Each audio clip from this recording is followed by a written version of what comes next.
苏纳克对华恶言相对，竟是在拿中国赌博，美国却只是一个借口。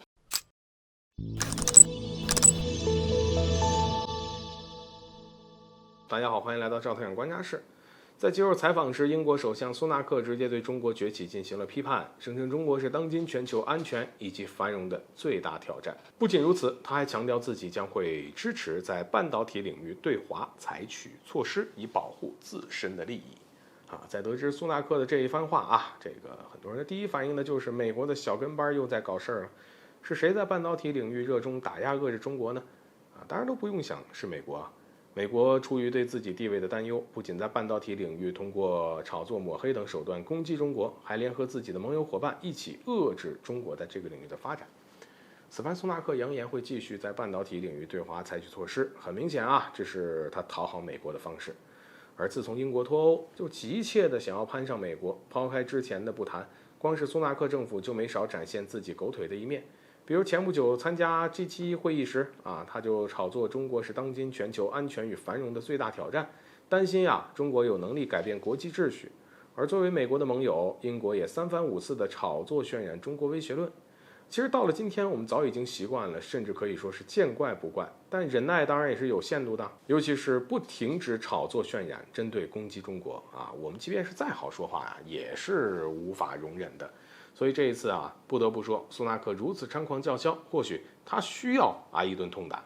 尽管上个月英国外交大臣克莱弗利呼吁与中国建立更具建设性、更具稳定性的关系，反对在新冷战当中孤立中国，但是这依然不能代表英国的头脑清醒，而且能够独立思考。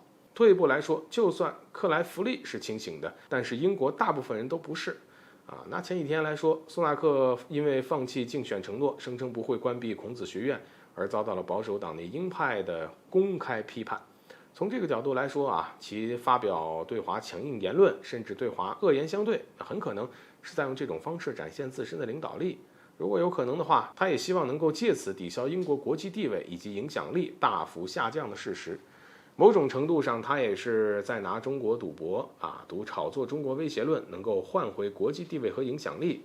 至此，美国只是他的一个借口。在我看来呢，倒也不全是。现在英国确实是在讨好美国，想拥有美国这座靠山。如果能够达到自己的目的还能哄得美国开心，那就更好了。当然也有猜测，即便是猜测，也有不少人认为苏纳克这么做不仅不能达到目的，反而会进一步强化他身为美国小跟班的形象。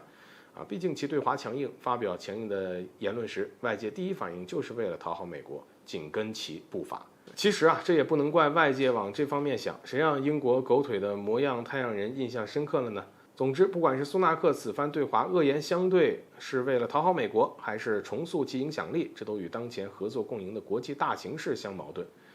其实中国的发展和崛起从来不是任何人的挑战，无论是过去、现在还是以后。